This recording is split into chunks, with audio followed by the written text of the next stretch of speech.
Subscribe करिए हमारे channel target UP TET CTET को और बेल आइकन को दबाइए।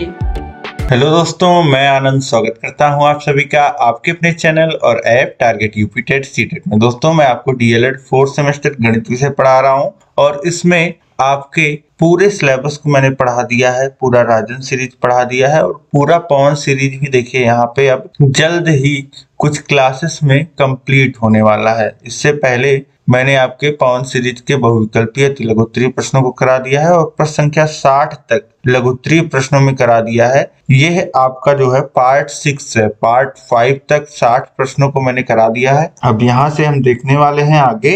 इससे पहले का क्लास जिसने नहीं देखा है, नीचे डिस्क्रिप्शन में लिंक मिल जाएगा। मैथ के सामने का लिंक आप क्लिक करोगे तो आपको मैथ का पूरा प्लेलिस्ट देखने को मिल जाएगा। यह प्लेलिस्ट देख करके एग्जाम में आपको जाना है पूरा कंप्लीट, और आपका पूरा बहुत अच्छे से तैयारी होगा। ठीक है, तो आप चीजें समझ गए हैं। बहुत अच्छे ढंग से आपका प्रिपरेशन हो जाएगा। ये प्लेलिस्ट आपके लिए बिल्कुल मस्ट है। सभी दोस्तों में शेयर कर दीजिए, इस क्लास को शेयर करिए और प्लेलिस्ट का लिंक आप उस लिंक पे क्लिक करेंगे, प्लेलिस्ट जहां खुल के आएगी वहीं पे शेयर का ऑप्शन आता है, वहां से आप शेयर करेंगे तो पूरा प्लेलिस्ट शेयर हो जाएगा। तो प्लेलिस्ट को जरूर शेयर करिएगा ताकि सारी वीडियोस सभी को एक जगह मिल जाए। अब इसमें आपका पूरा देखिए पूरा सिलेबस कवर मिल जाएगा, आपको राजन पवन सीरीज पूरा कवर मिल जाएगा, पूरा previous year question paper cover मिल जाएगा, मास्टर क्लास मिल जाएगा। तो इतने में 25 में 25 स्कोर कर लेना आपका बिल्कुल तय ही रहेगा। ठीक है, तो आप अगर जितना मैं बताते चल रहा हूँ उतना करते चलेंगे तो कहीं कोई दिक्कत आएगी ही नहीं। तो चलिए स्टार्ट करते हैं और आपको क्वेश्चन प्रैक्टिस करते हुए चलना है। देखिए प्रश्न संख्या 61 है। शंकु के आधार की त्रिज्या 3.5 सेंटीमीटर है, ऊंचाई 12 सेंटीमीटर है। शंकु का आयतन एवं वक्र पृष्ठ ज्ञात कीजिए। अब एक शंकु की यहाँ पे बात हो रही है और शंकु का आपको क्या क्या दिया है। देखिए शंकु का आपको त्रिज्या दिया गया है 3.5 सेंटीमीटर और ऊंचाई जो है वह 12 सेंटीमीटर दिया गया है। और शंकु में दो ऊंचाई होती है, आपको पता है। एक ये ओ ये होती है लंबवत ऊंचाई जो कि दिया गया है 12 सेंटीमीटर, और एक तिरछी ऊंचाई होती है एल, ठीक है, जो कि नहीं दिया गया है। और यहाँ पे आर का मान दिया गया है 3.5 सेंटीमीटर। तो यहाँ से देखिए इसका शंकु का आयतन तो हम निकाल लेंगे, लेकिन जब हम वक्र पृष्ठ निकालेंगे तो वक्र पृष्ठ में होता है पाई आर एल फॉर्मूला, उसमें एल की आवश्यकता पड़ेगी। तो इसलिए यहाँ पे सबसे पहले हम क्या कर लेते हैं, पाइथागोरस प्रमेय की मदद से एल की वैल्यू निकाल लेते हैं। अब त्रिभुज ए ओ और इसको बी नाम दे दीजिए। तो त्रिभुज ए ओ बी में देखेंगे तो त्रिभुज ए ओ बी क्या है, समकोण त्रिभुज है, और यहीं से एल का मान निकाल सकते हैं। शंकु की तिर्यक ऊंचाई हो जाती है यहीं से एल बराबर √h का स्क्वायर प्लस r का स्क्वायर। ये सूत्र आपको नहीं याद है तभी आप पाइथागोरस प्रमेय लगा करके निकाल सकते हैं। देखिए h की वैल्यू है 12 तो 12 का स्क्वायर, और r की वैल्यू दिया है 3.5, जिसको चाहे तो हम लोग कितना लिख सकते हैं, 7/2 लिख सकते हैं। तो 7/2 का होल स्क्वायर हो गया। अब ये हो जाएगा करनी में 12 का स्क्वायर 144 धन 49/4। अब टोटल इसको जोड़ लेंगे, हर समान करेंगे तो 144 में 4 का गुणा हो जाएगा और धन 49 हो जाएगा। ये आ जाएगा 625, और 625 का वर्गमूल हो जाएगा 25 और 4 का वर्गमूल हो जाएगा 2।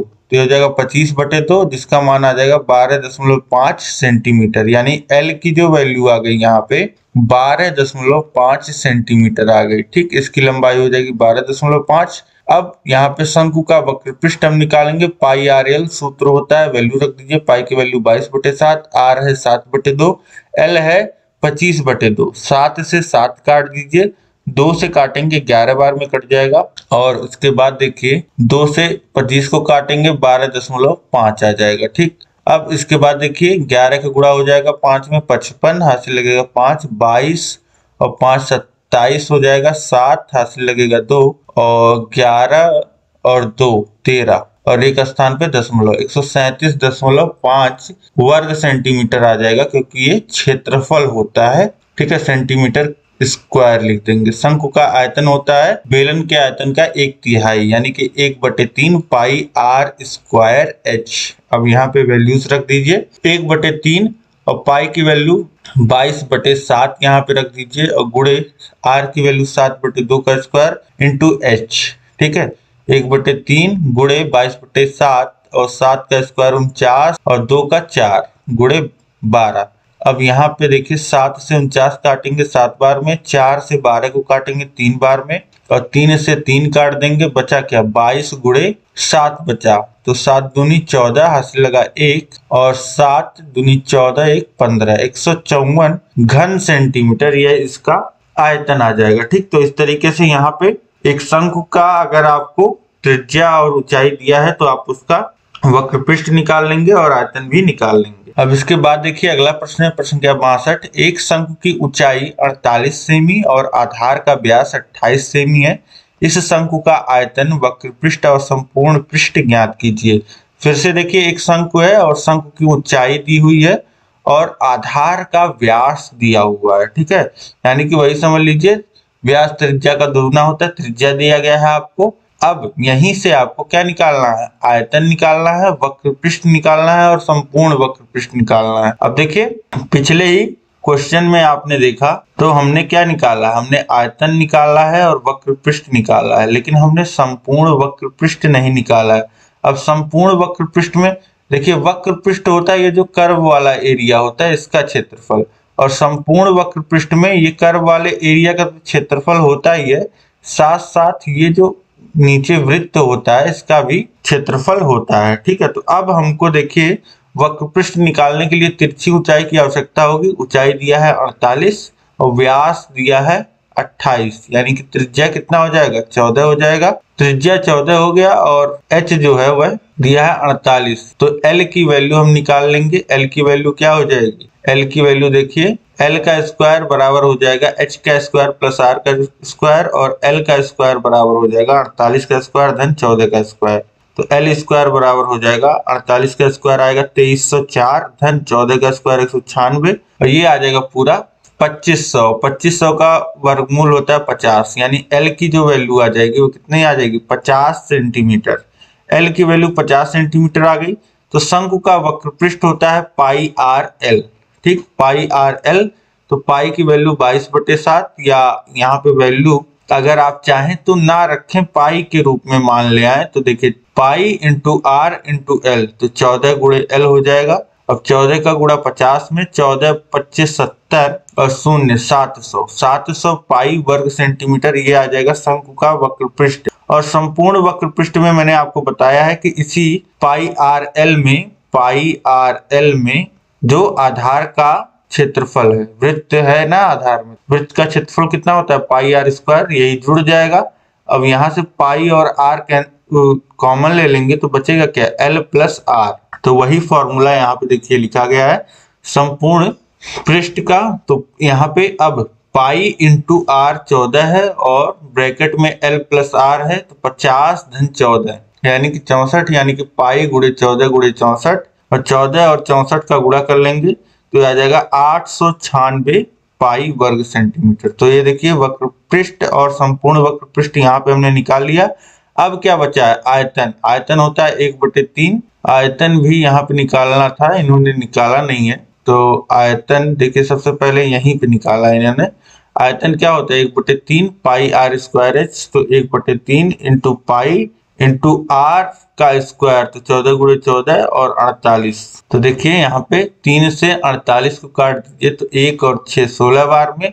अब 14 गुणे 14 और गुणे 16 कर लेंगे तो ये आ जाएगा 3136 पाई घन सेंटीमीटर। तो आयतन हो गया आपका, वक्रपृष्ठ हो गया और संपूर्ण वक्रपृष्ठ हो गया। तो इस तरीके से यहाँ पे आसानी से आप ये तीनों निकाल लेंगे। शंकु में कुछ भी निकालना हो अब आप निकाल लोगे।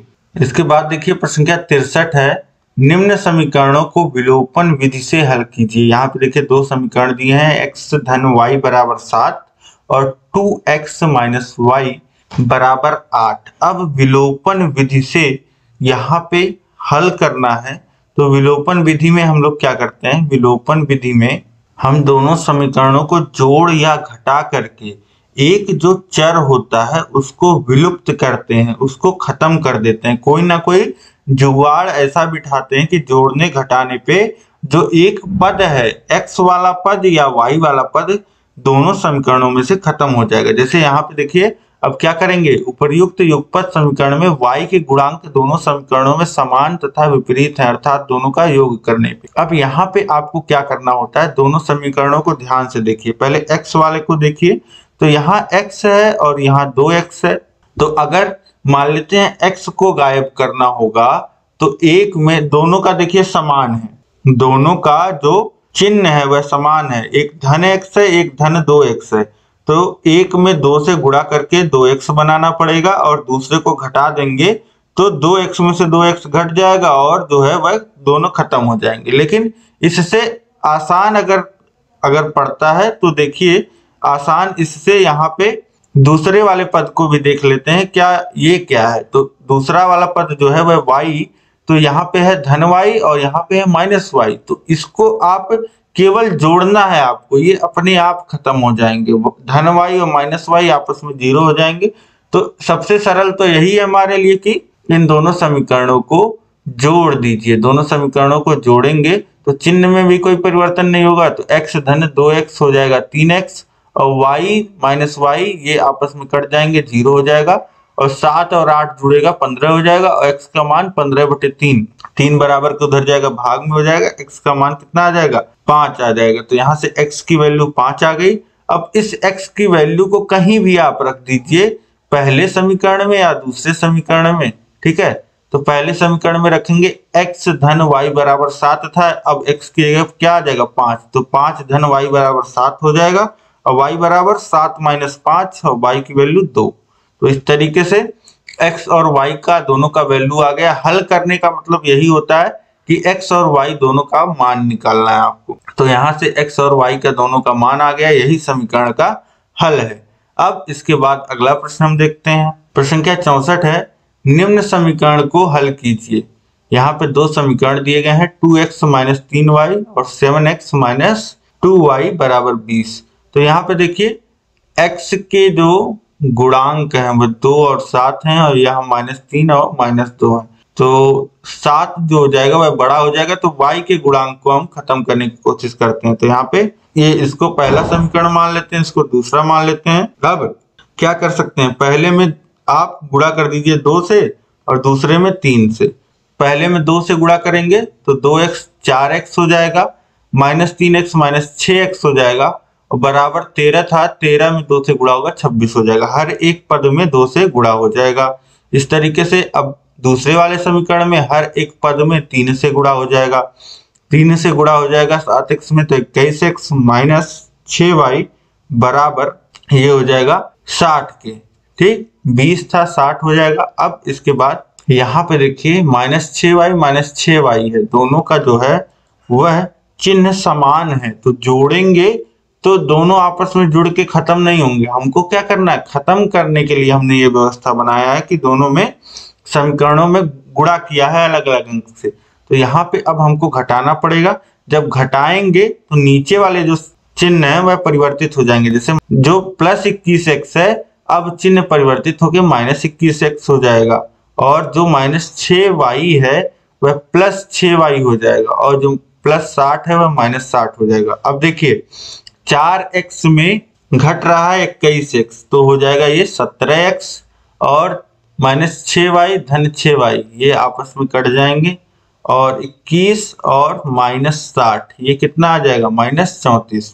यहाँ पे 26 -60 कितना आ जाएगा -34 और 17 देखिए माइनस माइनस कट जाएगा या फिर -17 को उधर भेज देंगे तो -34 में भाग जाएगा -17 का, तो ये आ जाएगा वैल्यू 2। x का मान 2 आ गया। अब इस मान को आप किसी एक पहले समीकरण में रख दीजिए तो x की जगह 2 आ जाएगा, तो 2 गुणे 2 -3y बराबर 13 और ये हो जाएगा 2 गुणे 2 4 और 4 -3y बराबर 13 और 3y बराबर कितना हो जाएगा 3y बराबर 3y को उधर भेज दीजिए, 13 को उधर ले आइए, तो 4 - 13 और y बराबर कितना हो जाएगा 3y बराबर हो जाएगा -9 के, y बराबर हो जाएगा -3 के, यानी कि x की वैल्यू 2 और y की वैल्यू -3, यही वैल्यूज आ जाएंगे। इसके बाद देखिए अगला प्रश्न है, प्रश्न संख्या 65। एक आयत की लंबाई उसकी चौड़ाई से 5 सेमी अधिक है। यदि आयत का परिमाप 40 सेमी हो तो इसकी लंबाई और चौड़ाई निकालिए। एक आयत की लंबाई बोल रहा है उसके चौड़ाई से 5 सेंटीमीटर अधिक है। यदि आयत का परिमाप 40 सेंटीमीटर हो तो इसकी लंबाई और चौड़ाई निकालने को बोल रहा है। ठीक है, दो चीजें आपको बता दी गई हैं। एक की लंबाई जो है आयत की वह चौड़ाई से 5 सेंटीमीटर अधिक है और जो आयत का परिमाप है वह 40 सेंटीमीटर है, तो उसका लंबाई और चौड़ाई आपको निकालना है। अब इसमें आप दोनों तरीके से कर सकते हैं, चाहे एक रेखीय समीकरण बना लीजिए, चाहे आप केवल एक चर रखते हुए आप ऐसा कर सकते हैं। जैसे देखिए, अब मान लेते हैं कि चौड़ाई x है तो उसकी लंबाई जो है वह चौड़ाई से 5 सेंटीमीटर अधिक है, तो लंबाई क्या हो जाएगी x धन 5 सेंटीमीटर। आप इस तरीके से मान सकते हैं, या फिर लंबाई आप x मान लीजिए, चौड़ाई y मान लीजिए, ऐसा भी आप कर सकते हैं। लेकिन ये आसान पड़ेगा, इजी पड़ेगा, ये करिएगा। देखिए, अब इसके बाद आयत का परिमाप क्या होता है। आयत का परिमाप का फॉर्मूला होता है 2 गुणे लंबाई धन चौड़ाई। तो ये हो जाएगा 2 गुणे लंबाई कितनी है x धन 5 और धन चौड़ाई, तो ये हो जाएगा अब x और x जुड़ के 2x और धन 5, तो यहाँ पे हो जाएगा 2 गुणे 2x धन 5 और 2 का गुणा हो जाएगा अंदर ब्रैकेट में, तो ये हो जाएगा 4x धन 10 सेंटीमीटर।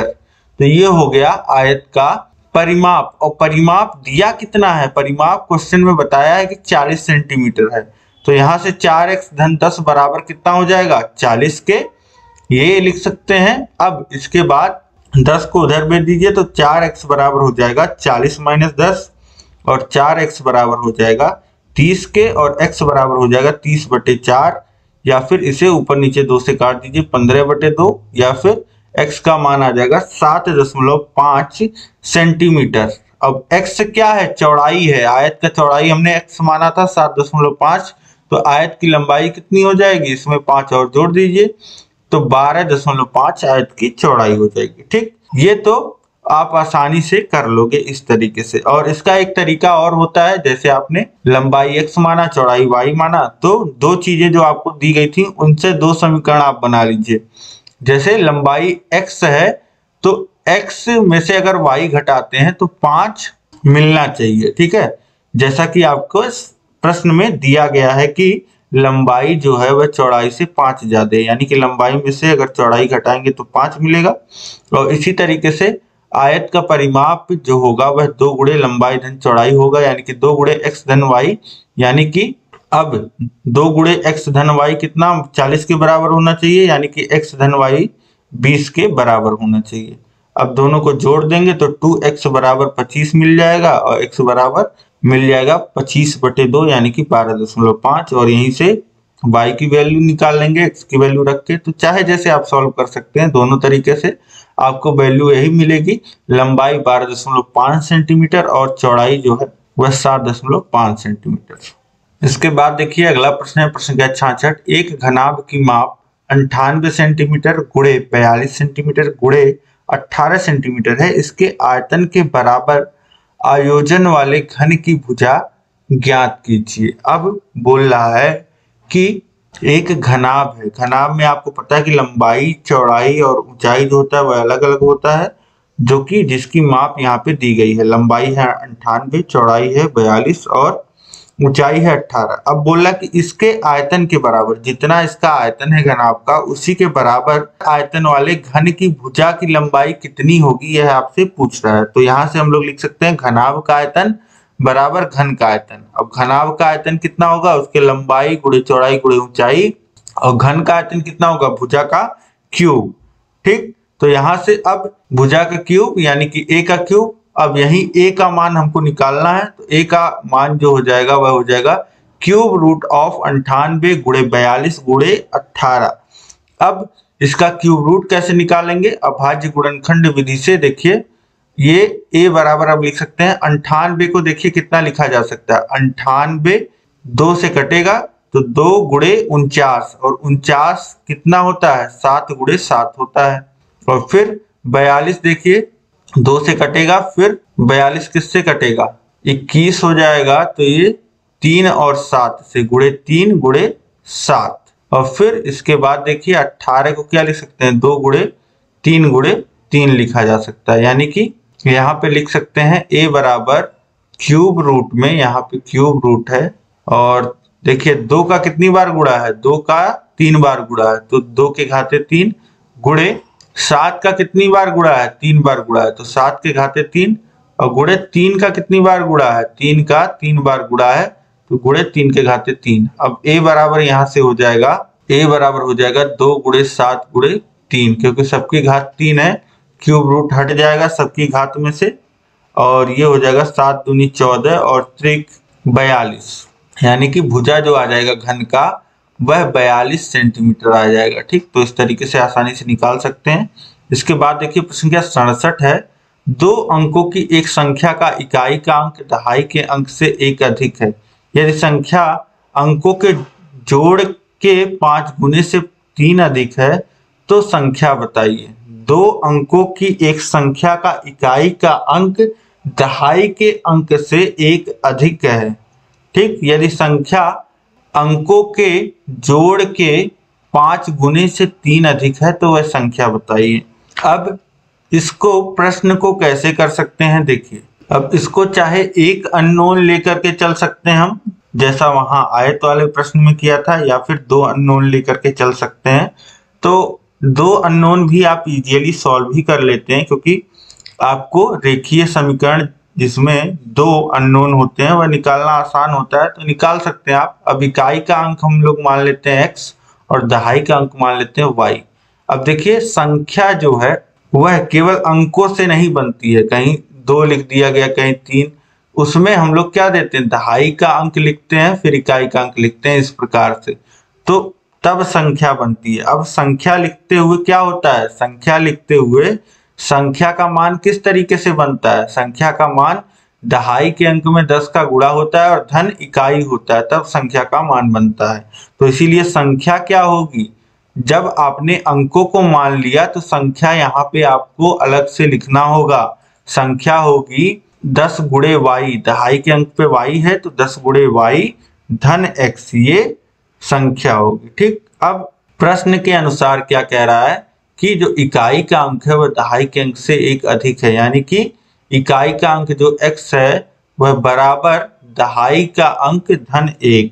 ठीक है, दहाई के अंक से एक अधिक है, यानी कि दहाई में अगर 1 जोड़ दिया जाए तो वह इकाई के बराबर हो जाएगा। तो ये हमने इससे, इसी स्टेटमेंट से हमने पहला समीकरण ये बना लिया, यानी कि x का जो मान है वह y धन 1 है, या इसी को लिख सकते हैं अगर x में से y घटा दिया जाए तो 1 बचेगा। ठीक, तो ये हमारा हो गया पहला समीकरण।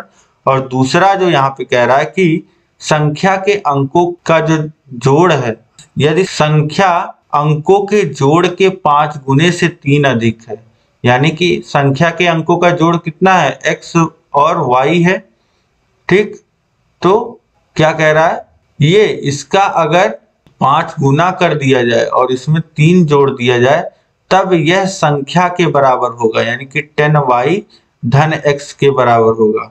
या फिर इसे लिख सकते हैं संख्या बराबर x धन y का 5 गुना कर दीजिए संख्या के अंकों के जोड़ का और उसमें 3 जोड़ दीजिए, तो ये हमारा दूसरा समीकरण यहाँ से मिलेगा। 10y धन x बराबर हो जाएगा, 5 का गुणा करेंगे 5x धन 5y धन 3। अब एक्स वाई एक तरफ और कांस्टेंट एक तरफ, तो देखिए ये हो जाएगा 10y plus x minus 5x minus 5y बराबर 3, और ये हो जाएगा माइनस 4x धन 5y बराबर 3। ये आपका दूसरा समीकरण हो गया। अब दोनों समीकरणों को देख लीजिए, x माइनस वाई बराबर 1 और माइनस 4x धन 5y बराबर 3। तो अब इसी में से एलिमिनेट कर देना है, तो समीकरण 1 में 4 से गुणा कर दीजिए, यहाँ पे है x और यहाँ पे है माइनस 4x, 4 से गुणा कर दीजिए और बाकी समीकरण 2 को ऐसे ही लिख दीजिए। तो ये देखिए 4x माइनस 4y बराबर 4 हो जाएगा, और जोड़ देंगे तो ये दोनों कट जाएंगे और ये माइनस 4y धन 5y y हो जाएगा, और ये 4 धन 3 7 हो जाएगा, y का मान 3 आ गया। अब समीकरण 1 में रख दीजिए, तो x माइनस वाई बराबर 1 था, तो x माइनस 7 बराबर 1, यानी कि x की वैल्यू कितनी हो जाएगी, 1 धन 7 8, x का मान 8 आ जाएगा।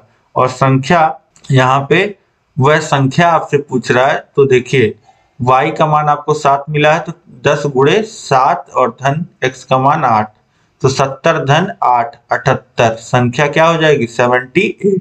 यहाँ पे संख्या निकल गया। अब इसके बाद हम लोग नेक्स्ट क्वेश्चन देखेंगे। अगला प्रश्न है प्रश्न संख्या 68, गुणनखंड कीजिए। इसका गुणनखंड करना है, पहला ये है दूसरा ये है। पहले का करते हैं x² + 2x - 15। तो देखिए गुणनखंड करते समय हम लोग क्या करते हैं, हम लोग इसको कंपेयर करते हैं स्टैंडर्ड से। तो ax² + bx + c ये होता है, इससे हम लोग कंपेयर करते हैं। a की वैल्यू यहाँ 1 है, b की वैल्यू 2 है, c की वैल्यू -15 है।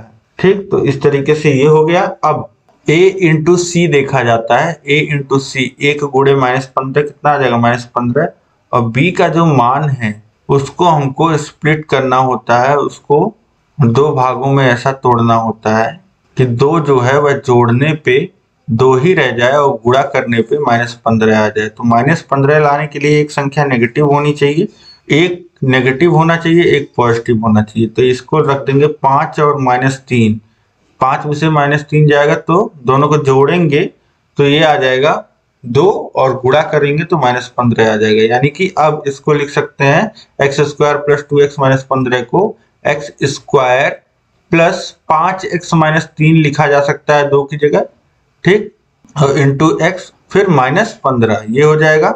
अब इसके बाद देखिए ये क्या हो जाएगा, x² और x का गुणा हो जाएगा 5x - 3x। बस हमने क्या किया है 2x की जगह 5x - 3x लिख दिया है और -15।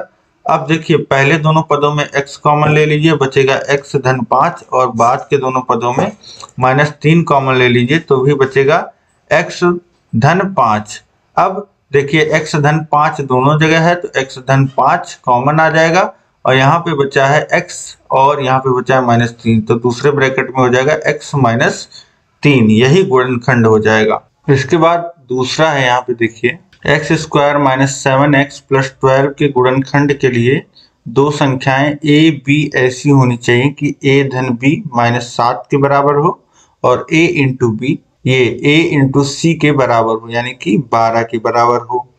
तो इसलिए -7 को हम कितना तोड़ सकते हैं, देखिए दोनों ही माइनस करेंगे तो योग जो है वह प्लस में आना चाहिए, ठीक है, गुणा होने के बाद जो है वह प्लस में, तो -3 और -4 में तोड़ सकते हैं, ठीक। तो इसलिए x² - 7x + 12 की जगह हम लोग लिख सकते हैं x² - 4x - 3x, -7x को बस लिख दिया -4x - 3x धन 12, और फिर पहले दोनों में हमको x कॉमन मिल जाएगा तो यहाँ पे बच जाएगा x - 4, और बाद के दोनों में -3 कॉमन ले लेंगे तो -3x में से -3 कॉमन लेंगे तो x बचेगा, और 12 जो कि प्लस में है इसमें से हम कॉमन ले रहे हैं -3, तो यहाँ पे क्या बचेगा 4 तो बचेगा ही, लेकिन नेगेटिव में बचेगा क्योंकि गुणा होने के बाद दोबारा +12 आना चाहिए।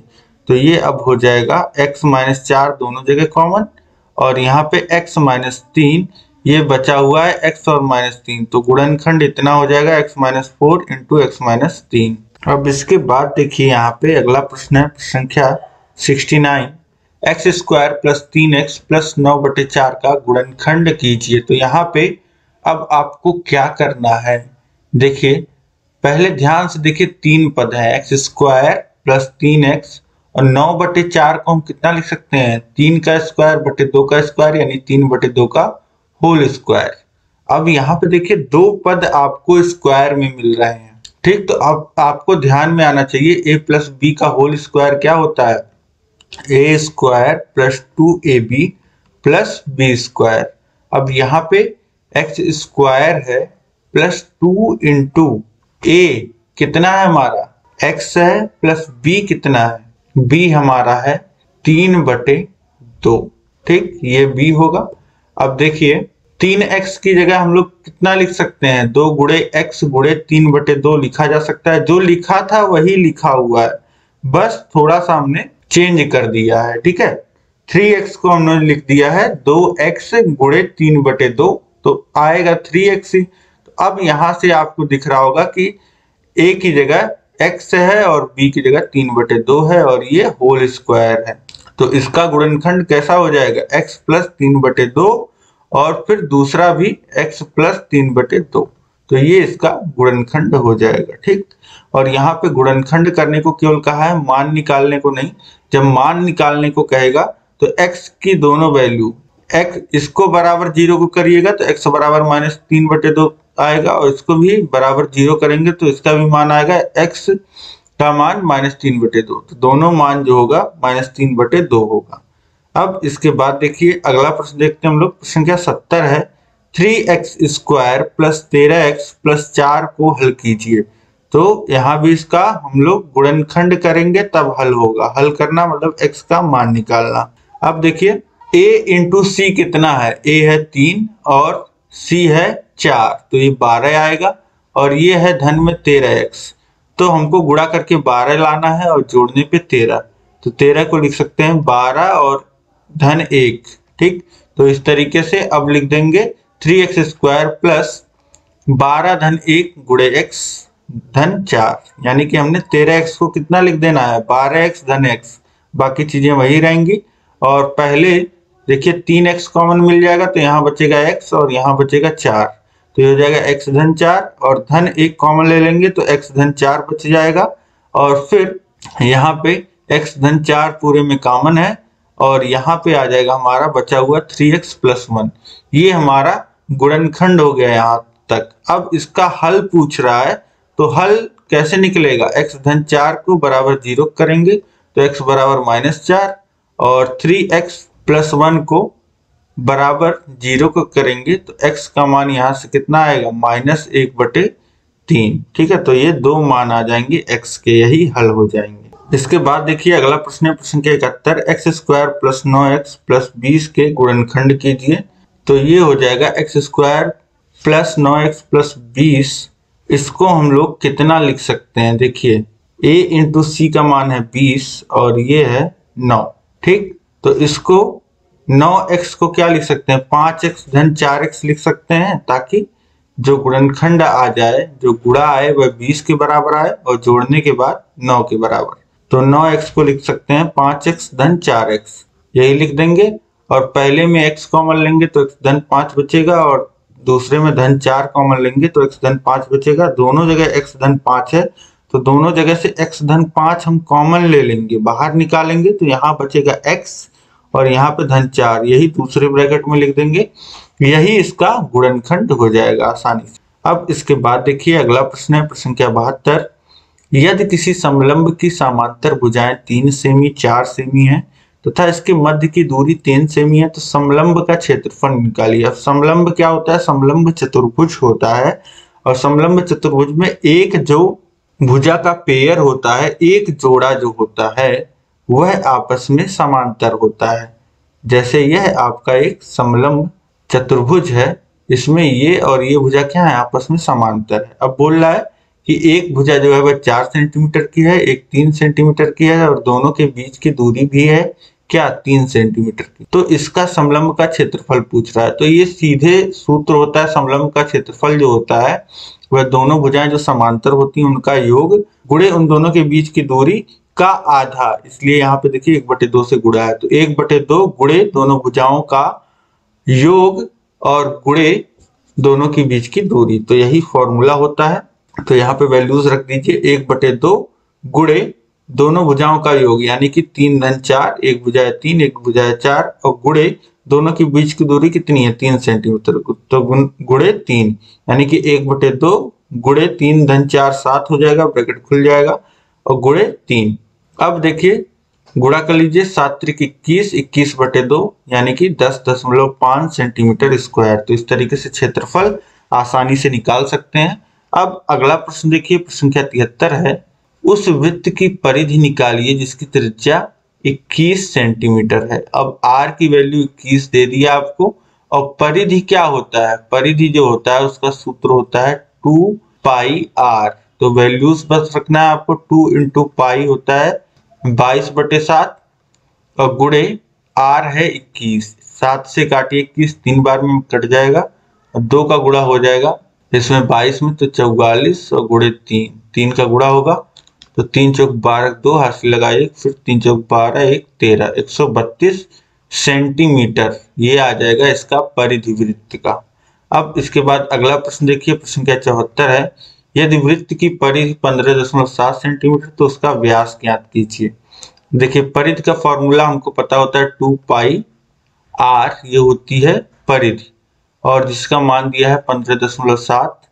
और हमको क्या निकालना है, हमको निकालना है व्यास। व्यास किसके बराबर होता है, 2r जो होता है व्यास, और पाई हम उधर भेज देंगे तो 157 बटे पाई हो जाएगा, और ये हो जाएगा 2r बराबर 15.7, और 22 बटे 7 होता है इसका मान। 7 का गुणा ऊपर हो जाएगा, और 7 का गुणा होगा तो देखिए 7 7 49 के 9, हासिल लगा 4, 7 5 35, और 4 39, और हासिल लगा 3, और ये 10, और एक स्थान पे दशमलव लग जाएगा, यानी कि 109.9 बटे 22, और भाग करेंगे तो देखिए ये 5 के लगभग आएगा, यानी कि इसका जो व्यास का मान यहाँ से निकल के आएगा वह 5 सेंटीमीटर आएगा।